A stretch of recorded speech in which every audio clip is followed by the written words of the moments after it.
a todos. Estou aqui para iniciar a live com o grande Lênio Streck. Terei o privilégio de conversar sobre literatura com um dos ícones do tema, que é o nosso Lênio Streck. Estou aguardando aqui o professor Lênio entrar.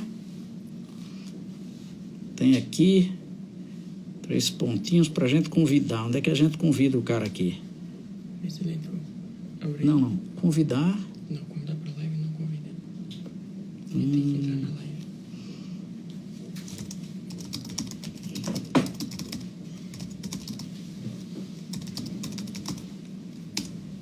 Estou aqui esperando o professor Lênio chegar. Vamos aguardar um pouco. Ainda é mais cedo do que previsto. E daqui a algum momento eu já vou ter o privilégio de contar com a presença do professor Lênio Streck. Estou só aguardando o Lênio aqui.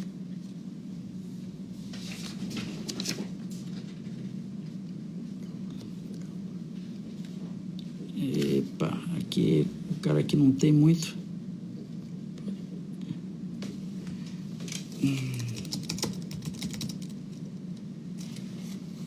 Devagar, não perder o professor Lênio. Quem puder me ajudar quando ele entrar aí, me ajuda.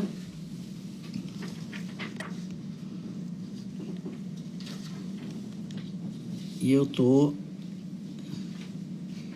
Lidar com a tecnologia nova não é dos meus fortes. São poucos os fortes, e esse certamente não é um dos. Tenho que ter aqui, então, ver aqui se eu consigo localizar o ingresso do professor Lênio Streck, que há pouco me confirmava, já hoje pela manhã, né, que estaríamos juntos logo mais. Então,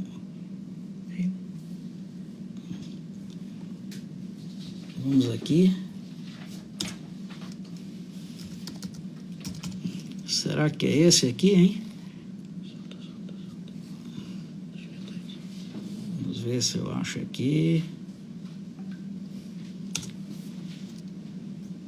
Streck Trindade. Vamos ver, Streck Trindade. Alguém já viu o Streck Trindade aqui entrando? Streck Trindade. Só um segundo, minha gente. Streck Trindade.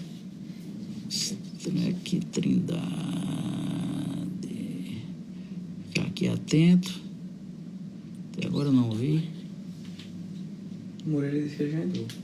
Já entrou? Formado aqui que... Tenta concluir. Reinicia, tenta de novo. Aqui. Então vamos aqui de novo. Meu pai. Pronto. Será que é aqui? Isso. Vamos transmitir ao vivo com o professor Lênio. Será que tem? Vamos ver se eu consegui acertar. Agora sim. Ah, professor. Maravilha tê-lo. Tá. Consegui. Desliga lá então. Estamos ao vivo já, professor Lênio Streck. Eu sei, eu tô aqui enrolado porque eu saí de uma entrevista agora aqui. Uhum. Peraí.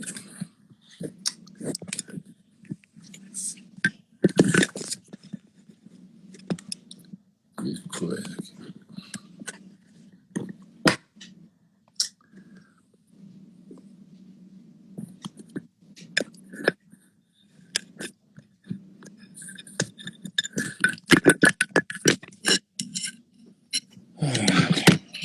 A gente chega.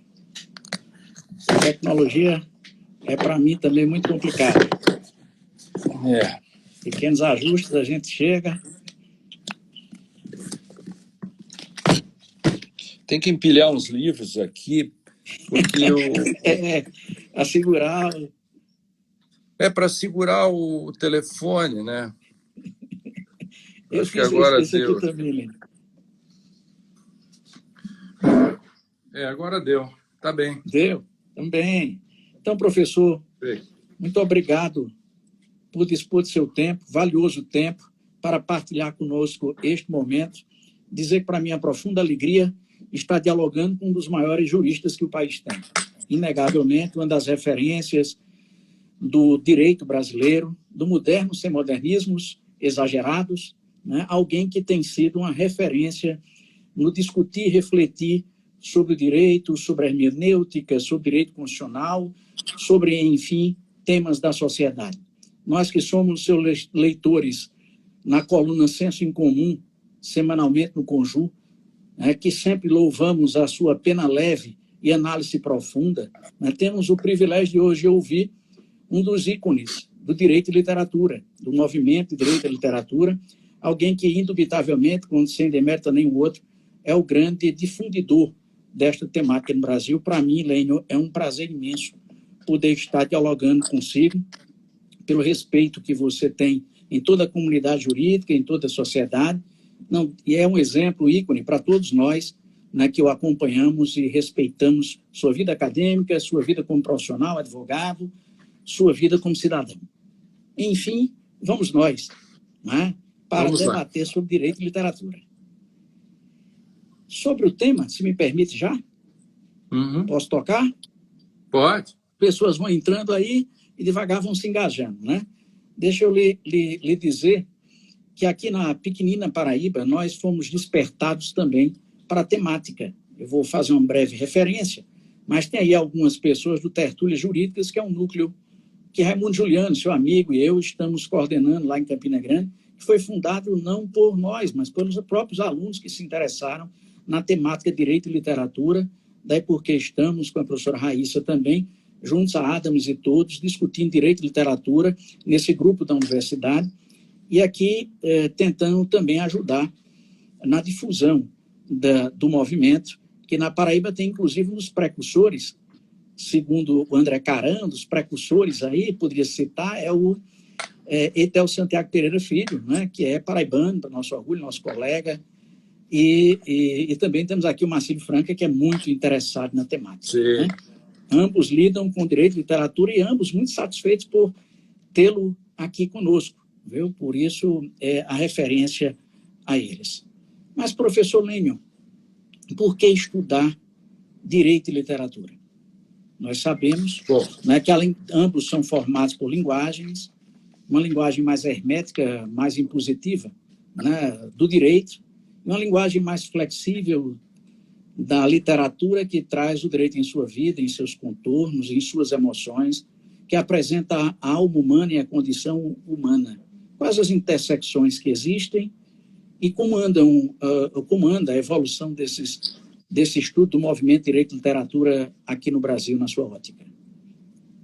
Pois, muito bem. Primeiro, quero um abraço a você. Estamos nos revendo depois do almoço, que o Raimundo Juliano não foi lá em Campina Grande. Né? Isso.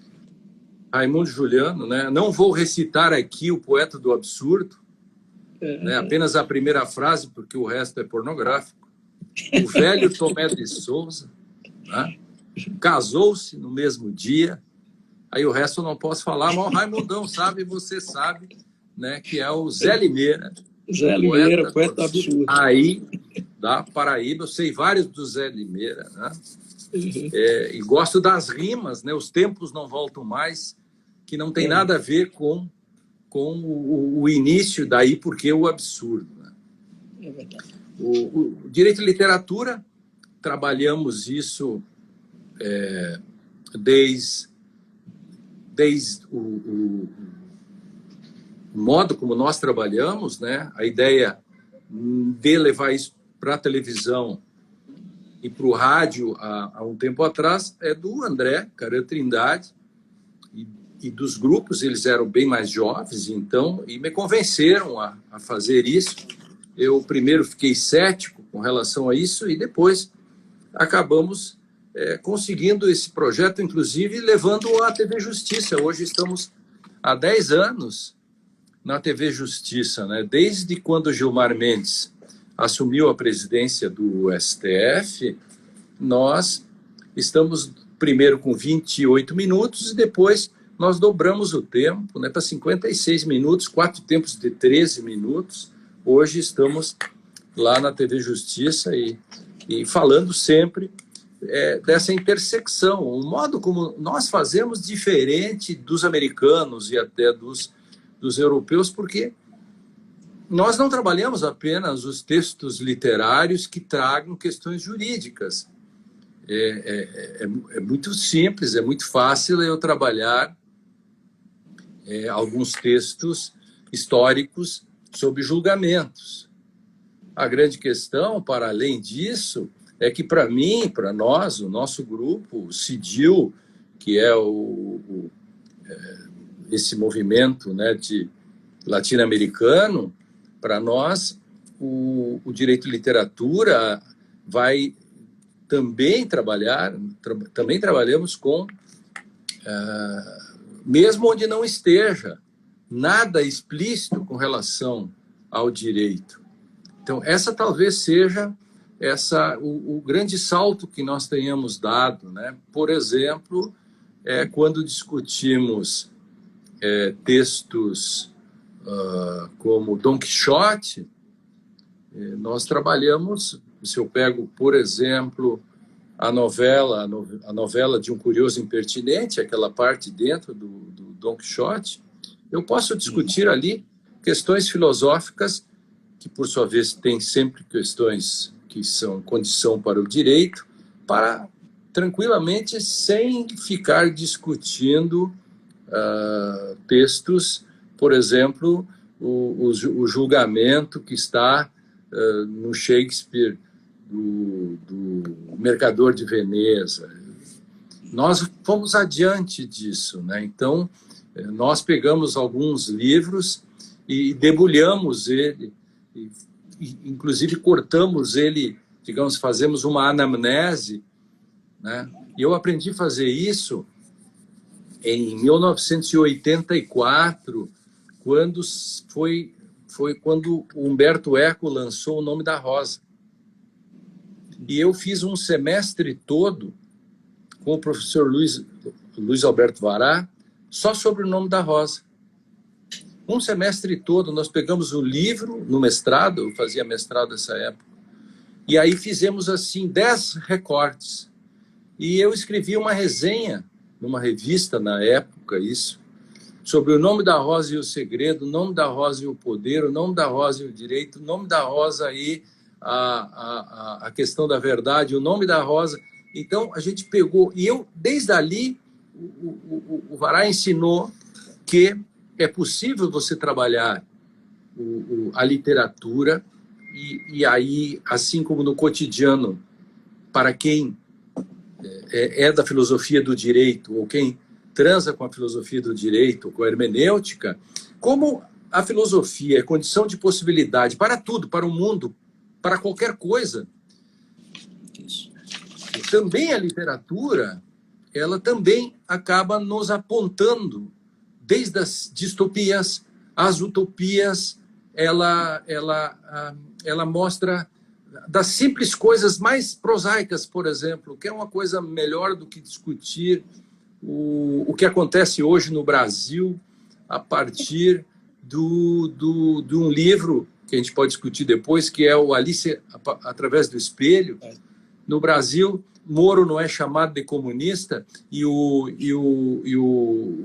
outro lado de São Paulo, o Dória, não é chamado de comunista. Isso quer dizer que palavras e coisas não têm nenhuma relação. Então, eu dou as palavras o sentido que eu quero. Então, há brasileiros que dão as palavras o sentido que eu quero. O que é Estado de Direito? O ministro Sérgio Moro diz, ele usa assim, o rule of law, que é um troço bonito, Estado de Direito. Quer dizer, eu fiz tudo em nome do rule of law.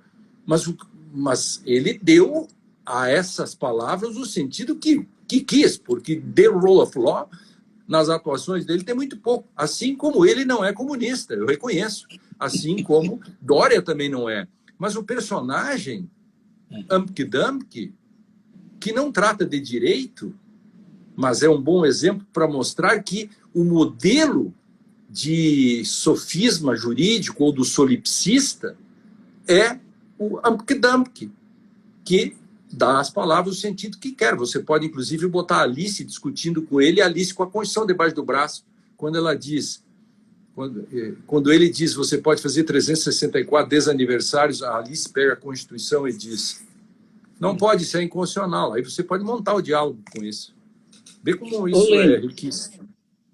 Isso me lembra Vidas Secas, aquele célebre momento em que os filhos de Fabiano com ele vão ao Natal, né, na cidade para assistir o Natal, e um deles, né, se espanta com a quantidade de coisa e pergunta se aquelas coisas todas têm nome e pergunta quem dá os nomes àquelas coisas, né? Aquele espanto nesse livro Referência, que é um livro, na verdade, de Vidas Secas de Direitos, né? Fabiano, Senhora Vitória, Cadela Baleia, os seus 2 filhos, nesse enredo maravilhoso, e traz essa discussão, né, das palavras e da assunção dos seus sentidos, não é verdade? Isso está na Bíblia, né?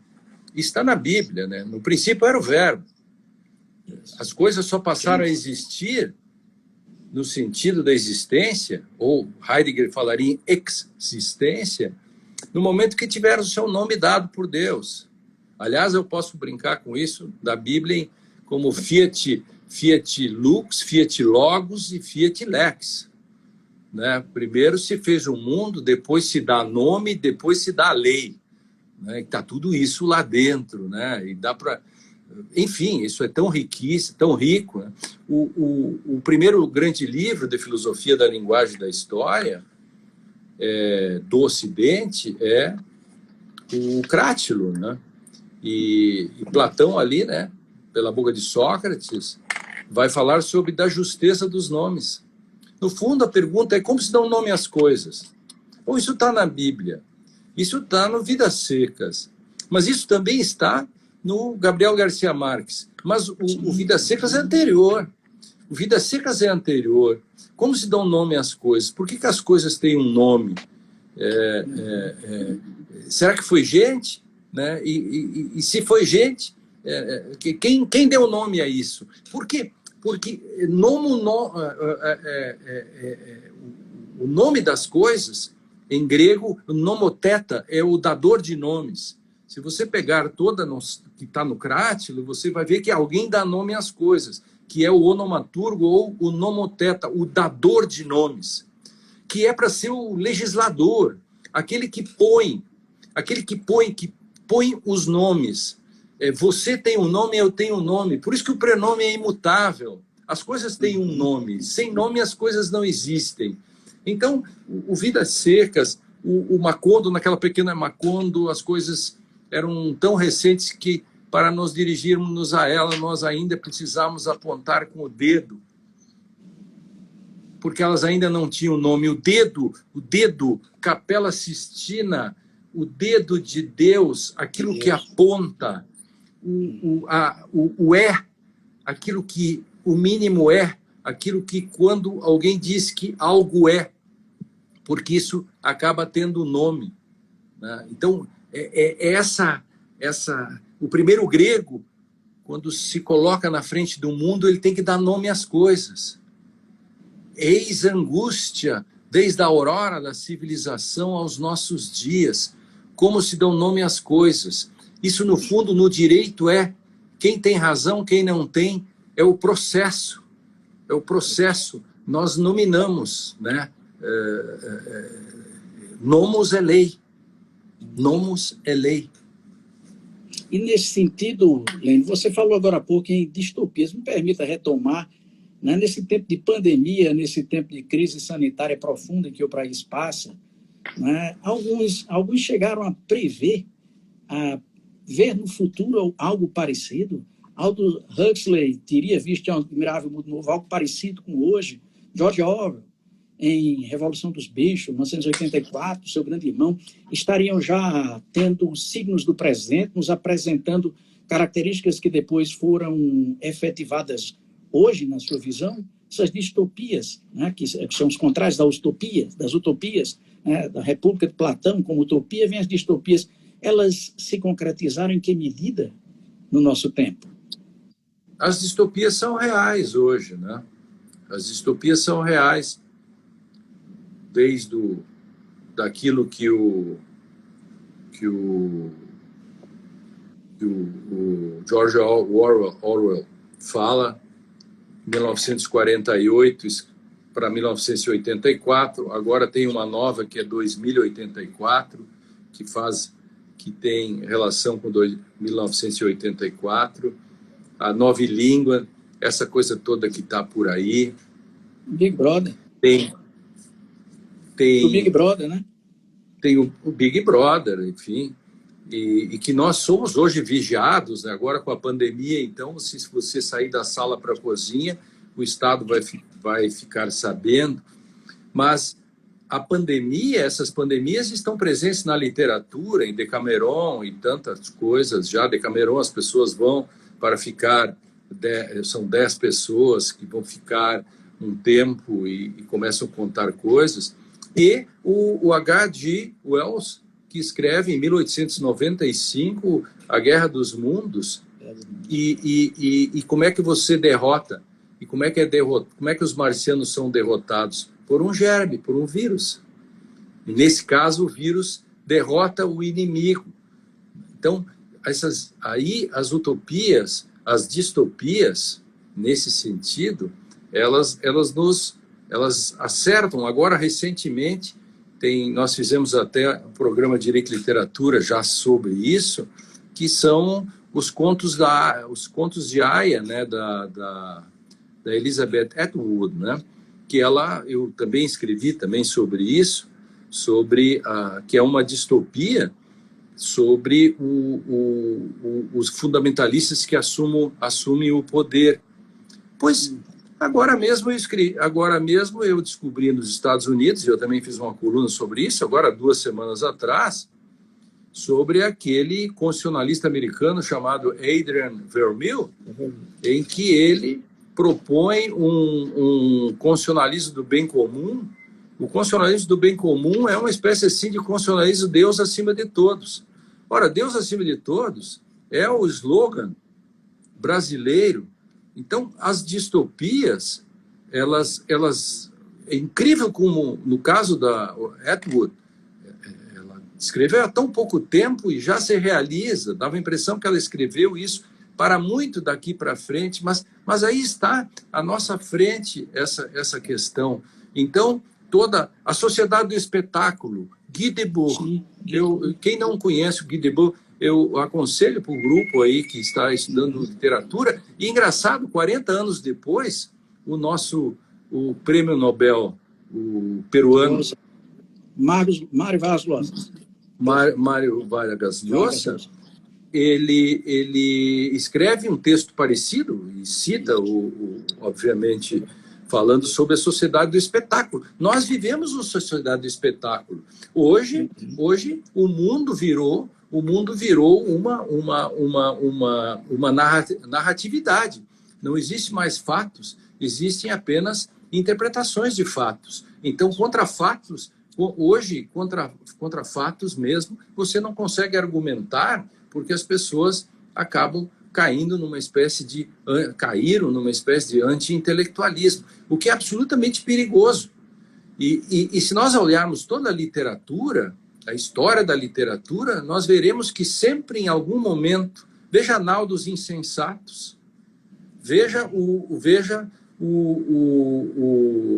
os textos de Gil Vicente, né? Todo o tempo ali está a denúncia da insensatez humana, da hipocrisia, das relações promíscuas de poder, em toda a literatura. O Brandt, cito de cabeça, o primeiro nome dele não lembro o nome, mas é Brandt, escreve a Nau dos Insensatos em 1494. É o primeiro best-seller da história, foi traduzido para 34 idiomas. Você sabia? Em 1494. Então, o Sebastian Brandt, a Nau dos Insensatos, eu recomendo aí para o pessoal do grupo seu aí de Curitiba, da Paraíba, para estudar isso. É muito interessante. Nós fizemos também programas sobre isso. A barca, e tem a barca, eu não me lembro, a barca do Gil Vicente, e lá aquele famoso português, em que existia há uma briga, um desembargador quer embarcar, não pode, mas ele alega, mas eu sou desembargador, vou desembarcar, desembargador, desembarcar, enfim, é muito interessante também. Como é que é a barca? Alguém descobre para mim aí, Gil Vicente, a barca papapá. Também recomendo. Agora, Olênio, uma parece, das características dessa distropia... Alto da barca do inferno. O Everton... Da barca do inferno. Né? O Everton está atento aí, ó. Muito bem, alta barca do inferno. A Virgínia também, aí, muito bem. Estou vendo aí. Tá certo, um abraço para eles aí, atentíssimos. Muito bem. Eu não sei se você tem essa percepção também, mas me parece que boa parte dessas distopias terminam pintando um mundo em que a democracia ou a forma de exercício de poder se dá de forma desvirtuada na mão de poucos, na mão de alguém, seja pelo saber especializado, né, dos algoritmos de hoje, ou através do exercício de uma força manipuladora sobre as pessoas e sobre as massas. E a gente encontra nesse tempo de hoje uma certa retração nos aparelhos democráticos ou nas instâncias democráticas modernas que muito relembra essa coisa, né, de um homem, um indivíduo sufocado por um Estado totalitário que Orwell desenhou, que Huxley também, e tantos outros. Né? A gente vê isso de forma muito nítida, me parece, né? E essa presença do algoritmo sendo um certo sensor de mundo e definidor. Opa, desculpa. Pegou? Entrou uma ligação aqui e aí corta, né? E como então, eu queria te ouvir um pouco sobre isso, sobre essa coisa de distopias e universos democráticos. Pois é, veja, nós não temos mais a democracia representativa surgiu exatamente porque nós não temos condições de fazer ligação direta. Então, a Ágora não existe mais. Então, agora alguém tem que me representar. Então, esse é o conceito de democracia. Mas interessante é que dá a impressão que quanto mais tecnologia, mais rapidez na comunicação, mais possibilidade nós temos de ter sociedades autocráticas ou plutocráticas ou autoritárias. Veja que no direito a tecnologia não fez bem para mim. Eu tenho convicção de que a tecnologia não fez bem ao direito. Você acha? Eu acho. Eu acho que mais tecnologia diminuiu, as decisões ficaram piores, a fundamentação ficou pior e o recorta e cola aumentou também a jurisprudência defensiva. Não existe mais caso concreto. E, então, a tecnologia prejudicou também. Eu vou gravar, essa semana eu vou fazer um podcast de como a tecnologia não encurta a orelha de ninguém. Lá na minha terra tem um adágio que diz que curso superior não encurta a orelha de ninguém. Pois eu adapto isso dizendo que a tecnologia não encurta a orelha das pessoas.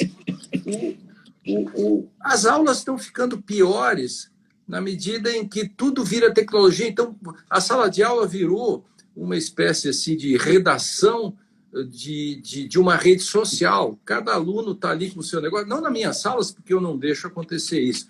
Mas dizem-me que na graduação é um inferno, que cada aluno tem lá o seu aparelhinho, e aí o professor está dizendo assim, por que o Hans Kelsen disse tal coisa? Aí o aluno faz assim, ó, no seu tablet. Ele concorda com o professor, mas o filho da mãe vai ali numa Wikipédia para saber se o professor errou ou acertou. Mas há uma inversão de tudo isso. E aí vem uma questão, e a literatura, de novo, sempre a literatura, ela nos coloca à frente. Aí vou pegar um bem conservador, vou pegar um prêmio Nobel, o Thomas Eliot, americano, poeta, em que ele diz, e isso é muito para nós temos que refletir sobre isso que eu vou dizer agora, que o T.S. Eliot diz. Informação não é conhecimento. Conhecimento não é saber, saber não é sabedoria. Então vamos fazer uma espécie de pirâmide. Qualquer idiota tem informações à sua disposição. Aliás, eu diria assim, que informações é aquilo que gere as redes sociais e essa neocaverna que é hoje, né? Até porque Platão, de novo, Platão foi o primeiro a denunciar as fake news, quando ele disse as sombras são sombras. Ele estava irritado ainda porque foi aquela malta, aquela choldra, né, que condenou o seu mestre, né, o Sócrates. Então ele irritado, né, dizendo que aí um sai da caverna, volta, vê a luz, conta e ele é apedrejado. É mais ou menos como você hoje tentar entrar num grupo de WhatsApp e discutir o assunto. É impossível. É impossível. Porque contra fatos, aí quando você tem um bom argumento assim de um cientista, assim, no sentido que o cara não diga absurdos, um cientista, o cara diz assim, mas quem é você? Só porque você fez doutorado, você pode dizer isso? Não, exatamente porque eu fiz doutorado, é por isso que eu posso dizer isso. Claro que às vezes há os exageros. Outro dia surgiu uma discussão, acho que até no nosso grupo, do nosso grupo O Saber Não Ocupa Espaço, que eu mando um abraço a todos, ao Mário e a todos que estão lá. Um abraço aos nossos colegas todos. Os nossos colegas, né, que deviam estar assistindo a gente. No mínimo, eles estão lá fazendo fofoca com os outros grupos, lá brigando e tal. Eles deviam estar assistindo a gente aqui. Se não fosse por nada, para prestigiar o Harrison e o Lenny Streck. Mas aí veio aquela treta. Você acompanhou aquela treta daquele blogueiro, lá que eu chamo de blogueiro, e que todo mundo babou o saco do cara, enfim, o blogueiro lá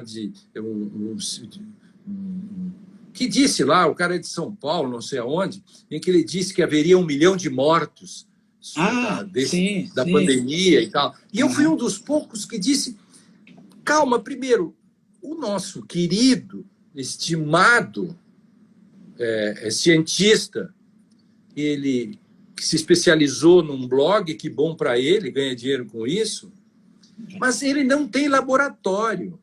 Ele não trabalha em laboratório, ele pode ser um virologista, mas ele não lida com o bichinho. Ele lida com números, então ele é muito mais um matemático. Aí ele diz uma frase, e eu gosto das frases de platitude, assim, do tipo, se ninguém fizer nada, vai ser 1 milhão de mortos. Mas claro que vai ter 1 milhão de mortos se ninguém fizer nada. E se alguém fizer alguma coisa? Aí pode ser 479 mil. E por que não 478, digo eu? E por que não 350 mil? Quais são os elementos? Mas porque a curva não sei o quê. As curvas dependem. Então, o mundo todo, que teria 2 milhões, já não vai ter tanto, vai não sei quanto. Então, por que eu estou contando isso? Eu estou dizendo que nem sempre o canetaço, a carteirada, é suficiente para você resolver um problema entre teses e antíteses. Então, o anti-intelectualismo, ele lida muito com isso, de desqualificar. Eu não desqualifico o cidadão esse do blog, etc. Apenas contesto com outros elementos que outros cientistas me trouxeram. Então, só para completar isso aqui, de novo a literatura, o T.S. Eliot. Se todos nós temos informações com um clique, por que aumentou o número de ignorantes? Nós somos necessários, os professores de direito, somos necessários, eu estou falando só na área do direito agora, nós somos necessários para transformar informação em conhecimento. E se estudarmos um pouco mais, transformaremos o conhecimento em sabedoria. E se nós nos esforçarmos mais, transformaremos em sabedoria. É o triângulo e tal. Então, tudo. Então, por que eu estou dizendo que, para mim, a tecnologia no judiciário, Claro que eu não sou jurássico no sentido de que eu quero voltar a andar a cavalo e que eu quero uma máquina de escrever Remingtrônica ou usar o telefone, etc. Tanto é que nós estamos aqui na tecnologia. O que eu quero dizer é que isto aqui não é um fim, é um meio. E quando robôs começam a despachar meus processos, seus processos, Harrison, aí acendeu a luz amarela assim, Houston, Houston, we have a problem. Não foi para isso. Nós não trouxemos a tecnologia para nós substituir e nem para trabalhar menos. A tecnologia foi feita para melhorar a vida das pessoas e não a minha própria só, egoisticamente. E, portanto, eu agora despacho 600 processos com um clique de botão. Mas eu tenho 600 almas ali. São as vidas. Eu tenho que lidar, cada caso é um caso. Entende? Então, a tecnologia ela não pode substituir o homem. Ela não é um fim em si mesmo. Ela é só um meio, como uma enxada, porque para eu não precisar usar os dedos para cavar, inventaram a enxada. Mas a enxada não faz por mim. Eu tenho para mim que essa experiência do juiz robô que a Estônia faz, e é tão decantada pelos que nem leram, né, exatamente a experiência, ela não tem como vingar. Nunca haverá a capacidade de uma inteligência artificial, com mais informações que ela adquira, pré-escrute, de substituir. Mas já estão até corrigindo provas, né? Os robôs já corrigem provas e já dão corrige. sentença. Admite ou não recurso no Supremo, o Vitor é o nome do robô da IA, da inteligência artificial que está no Supremo, analisando a admissibilidade de recursos extraordinários, o Tribunal de Contas da União também. Né? Então, essa evolução existe, mas ela se dá, e eu acho que só em elementos repetitivos. É muito perigoso conceder-lhes a oportunidade, né? Eu acho que eles não conseguem, de fazer uma interpretação qualitativa efetiva que o direito à sentença exige, né? No caso concreto, eu concordo contigo. É possível, sim, absorver toda essa tecnologia de forma a melhorar a prestação jurisdicional, né? Sem desnaturar a condução humana do processo. Essa é insubstituível. Agora, me responda, essa condução humana, ela é confiável também? Eu só estava olhando aí que o Wesley Arantes está dizendo que eu sou um grosso. Eu não entendi por que essa ofensa. Wesley Arantes, da onde surgiu esse cara? Ele está passando uma mensagem aqui, diz que eu sou um grosso. Eu que sou um cara fino, educado, elegante, sofisticado, escrevi 109 livros, e o Wesley não deve ter escrito coisa nenhuma na vida até hoje, nem um fonograma. Eu não sei por que ele está me assistindo. Ele quer simplesmente... ele não devia estar me assistindo, ele está sofrendo nessas alturas, ele deve estar se chicoteando. Eu odeio esse cara, mas preciso vê-lo. Eu amo e odeio, né? Essas coisas assim. Lênio, eu acho que é daquela turma que pensa que tecnologia faz tudo, tecnologia substitui, e acha que qualquer crítica, por menor que seja a condução desses processos tecnológicos, é uma refração, a coisa do passado. Esses não entendem a humanidade do processo. Sigamos, porque afinal, e a sua confiança no humano.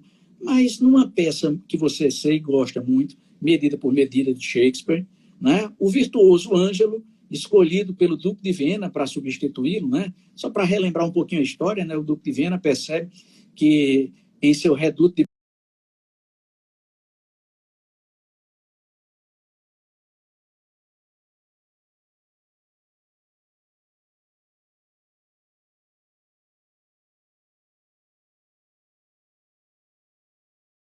poder, a corrupção já era frequente, que as pessoas não seguiam a lei, e ele inventa uma viagem, não viaja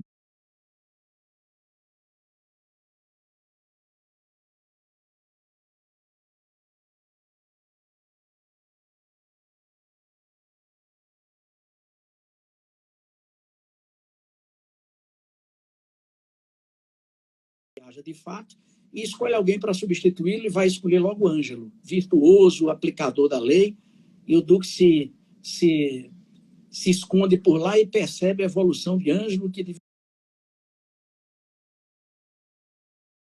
virtuoso terminou por mandar cumprir as leis, proibir a lei de fornicação, prendeu Cláudio, julgou Cláudio,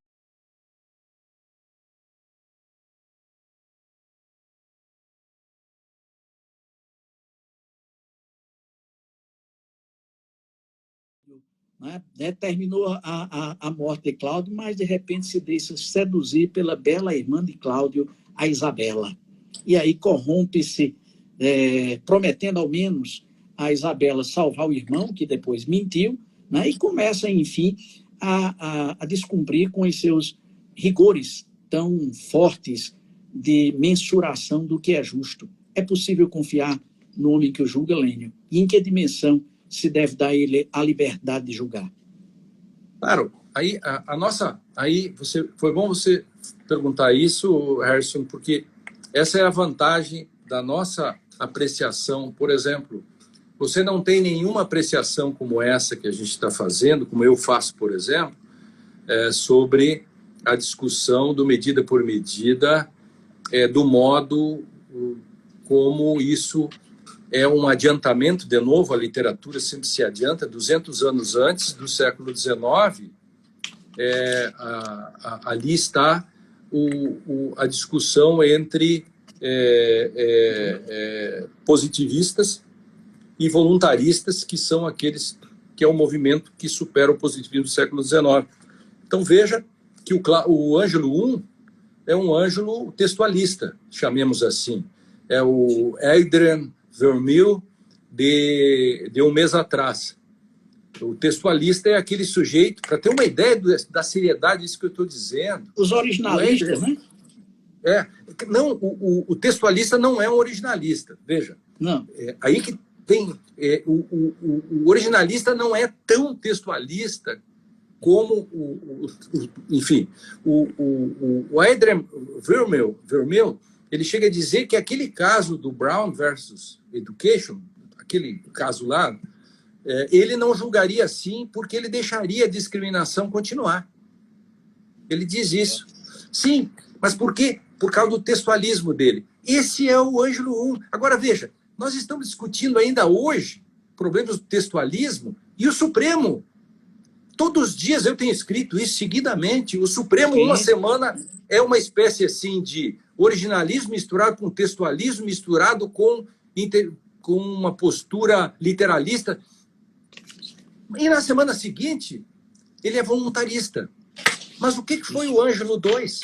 O Ângelo II, concupiscentemente, vendo que debaixo das vestes da bela Isabela se escondia um bípede apetitoso, ele se transformou de um textualista, daqueles que... Por que eu uso muito o exemplo dos cães na plataforma? Porque o textualista, ele, se é proibido carregar cães na plataforma, deixa passar um urso e proíbe o cão-guia. Mas eu até vou num outro exemplo que era muito famoso e que o Vermeil era criticado nisso, e ele criticava. Há um famoso caso do sangue em Bolonha, em que tinha uma lei que proibia sangue nas ruas de Bolonha. E aí a questão foi que os dentistas trabalhavam na rua, arrancando dentes e caía sangue. A lei se aplicaria aos dentistas? Aí o Pufendorf, uma série de autores clássicos, disseram não, claro que não se aplica. O textualismo morre pela boca, sem querer fazer trocadilho com os dentistas. E não é que o Vermeil, então, textualista, antes dessa virada que ele deu, aí o pessoal tem que ler meus textos do Conjuro. O Vermeil diz não, tem que proibir, sim, inclusive os dentistas. O Ângelo I e o Ângelo II, olha, você traz o exemplo que é a minha peça preferida, tá? Só para avisar. Mas ela é o mundo, porque nós estamos discutindo agora decisões do Supremo com base, eu posso discutir com base no medida por medida, como posso fazer uma crítica ao Vermeil com base no medida por medida, como posso discutir toda a questão das súmulas, etc., e o problema de interpretações no Brasil com base em 400 anos antes, escrito em 1604 por Shakespeare. Claro que a literatura ela é redentora.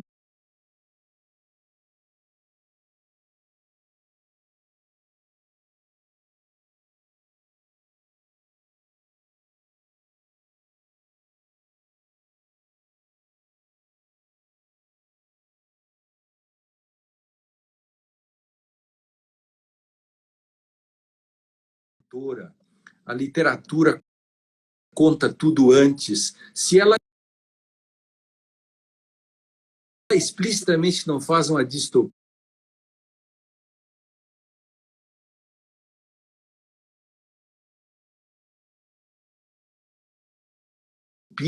ela faz uma utopia, ou simplesmente ela conta. Ela conta e depois acontece de algum modo. É isso. Isso que é genial na literatura, né? Então, nesse sentido, eu quero dizer isso. E eu queria... pergunte, porque eu tenho um outro assunto para introduzir exatamente para o seu grupo, para mostrar para quem está nos assistindo de como a gente pode fazer uma anamnese de um livro. Mas eu não vou fazer toda ela, eu apenas vou falar aquilo que mais nos interessa hoje em dia, que nós vivemos hoje a era dos emojis, né? Tudo é emojizinho, etc. Faz assim, assim, assim, não é assim? Tudo emoji, tudo. Pois é. Pois em 1728, nas viagens de Gulliver, o Swift já denunciou isso fazendo uma ironia. Na Academia de Lagado, em que eles vão visitar, tem lá 2 cientistas premiados. Um deles inventou uma coisa, comunicação sem palavras. Ele inventou um textualismo sem texto. Ele inventou que não precisa usar as palavras, só usa as coisas. Então, olha a crítica ao essencialismo da pré-modernidade, em que o sentido estava nas coisas, nas coisas, da essência. Então, ele é um moderno. Shakespeare, Swift, Cervantes, os modernos por excelência, modernidade na veia. Então, ele faz a crítica ali, mostrando que é impossível. Então, o cara diz assim, balde d'água. O cara não dizia balde d'água, aparecia e carregava o balde d'água. Hoje, quando a gente está falando em linguagem televisiva, eu acabei de mandar um texto para um jornal em que eu tenho uma coluna, brincando com aquilo que os jornalistas fazem. Você já notou que os jornalistas, quando vão falar sobre enchente, eles têm que entrar com água pelo pescoço? Eles têm que mostrar a própria coisa? Sim, mas, e olha, Swift critica, em 1728, aquilo que depois, incrivelmente, o Wittgenstein quis fazer no Tratatus Lógico-Filosóficos, que é a isomorfia. Logo depois ele abandona isso, mas veja como filosofia e literatura e direito estão colados como trigêmeos, ou quadrigêmeos, se você meter ciência política no meio. E o outro cientista, ele vai ao lado na outra sala, e o outro cientista diz assim, não podemos fazer enunciados, frases longas, nada disso. Agora tudo tem que ser ou uma onomatopeia ou uma sílaba só. Onomatopeia, figuras e sílabas. Está lá os emojis. Foi o Gulliver que denunciou, foi o Swift que denunciou os emojis.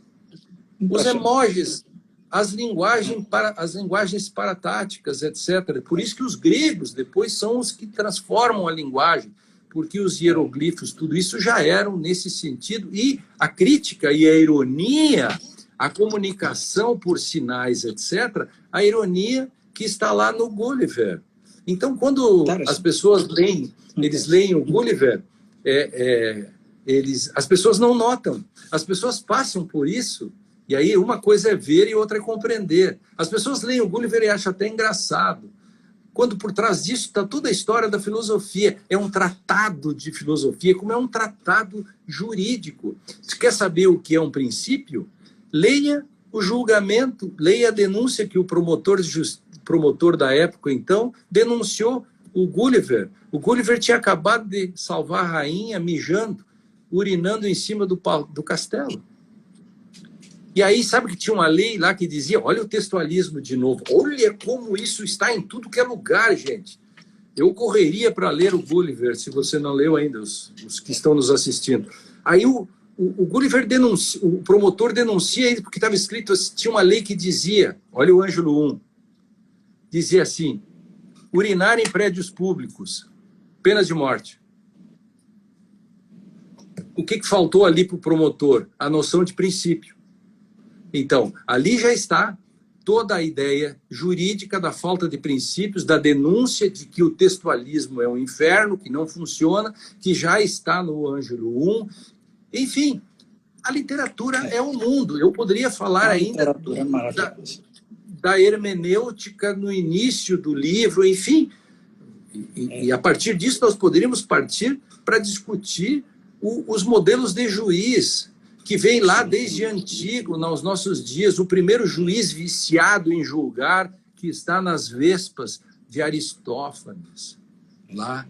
Então, tudo isso é a maravilha, e nós nem falamos em outras peças do Shakespeare. Nós aqui estamos há 49 minutos falando, 45, falando sobre apenas alguns livros. Nós estamos falando apenas em alguns livros, alguns tópicos da riqueza do que a literatura nos dá, e sem considerar a estética dos textos, né? Porque é algo mais estético, lindo, que é o Shakespeare em Júlio César, no início da peça, quando o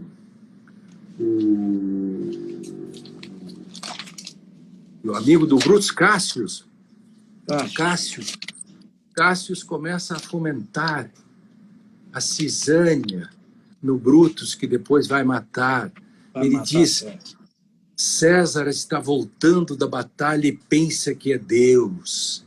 E aí ele começa a dizer assim, Deus, ainda outro dia estávamos eu e César na beira do Tíbris, e ele disse, atiremo-nos à água, e lá se foi, nós caímos juntos, e as águas bravas tentavam segurarem-se pela sua violência às margens, e eis que, de repente, aquele Deus clamava e dizia, ajuda-me, ajuda-me. Aquele Deus não sabia nadar.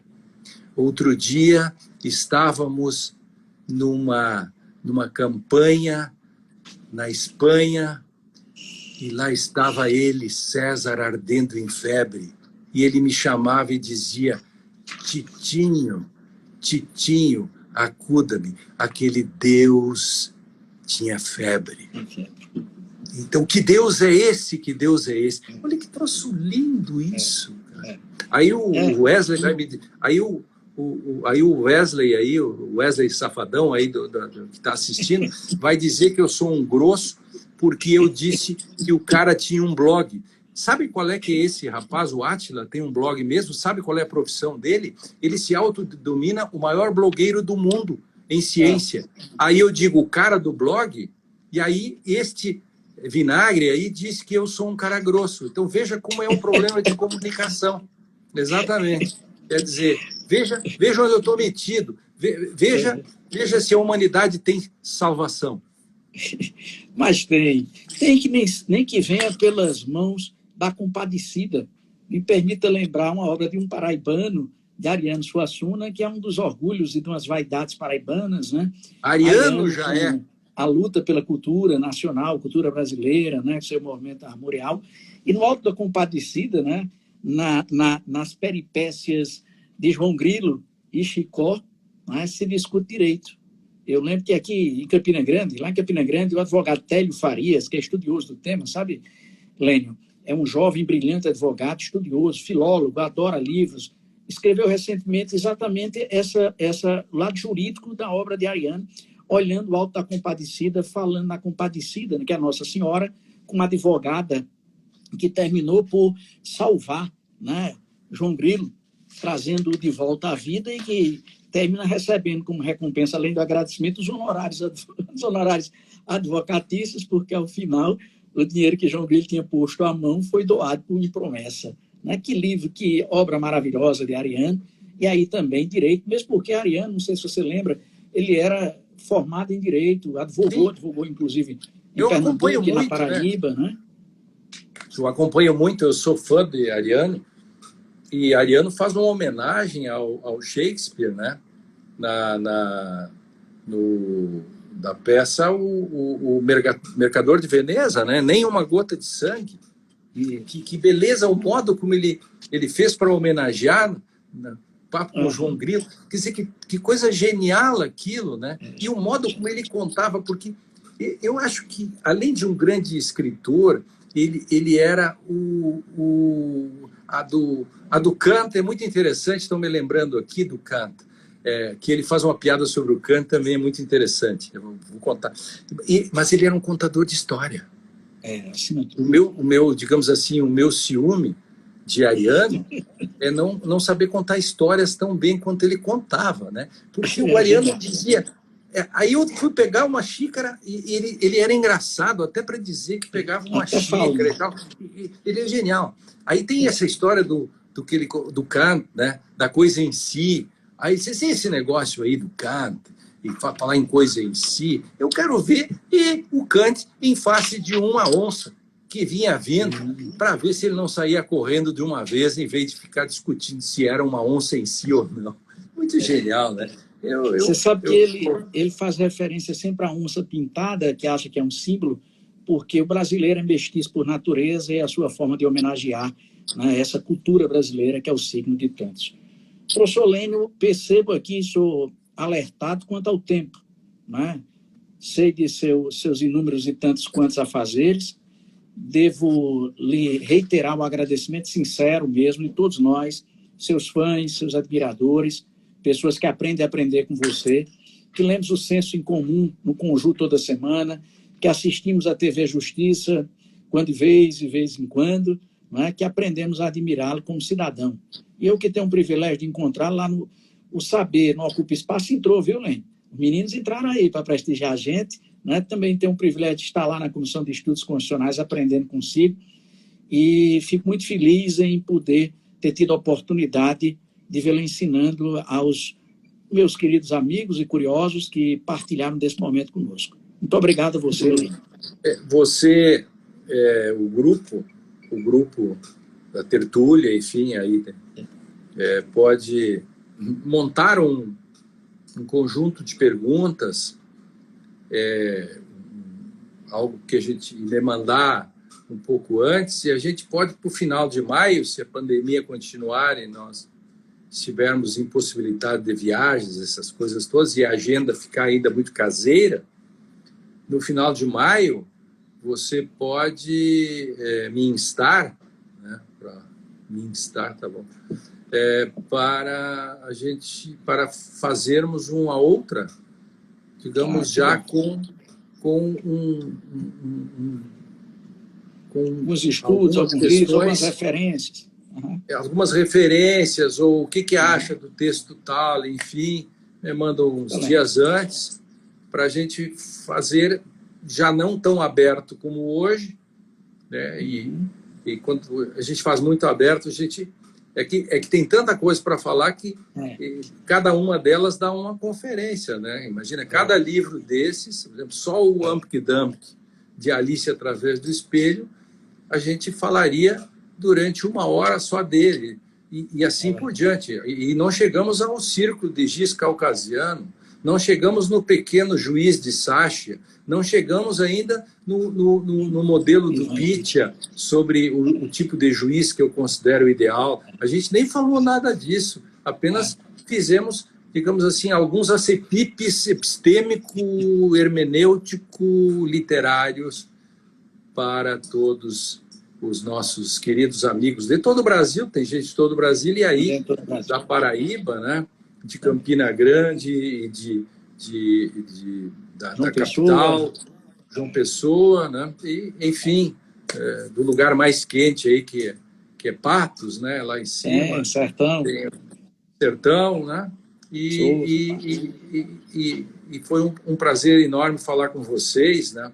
E estou sempre à disposição quando posso, que eu prefiro sempre falar mais em direito e literatura do que falar só sobre direito.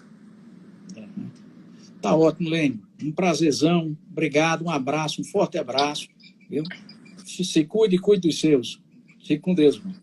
Estou na Dacha aqui, eu estou na Dacha aqui protegido, com um fosso de jacarés, famintos, para evitar a barbárie, né? Exatamente. Tamo juntos. Tamo juntos. Beleza. Aqui, sair sim.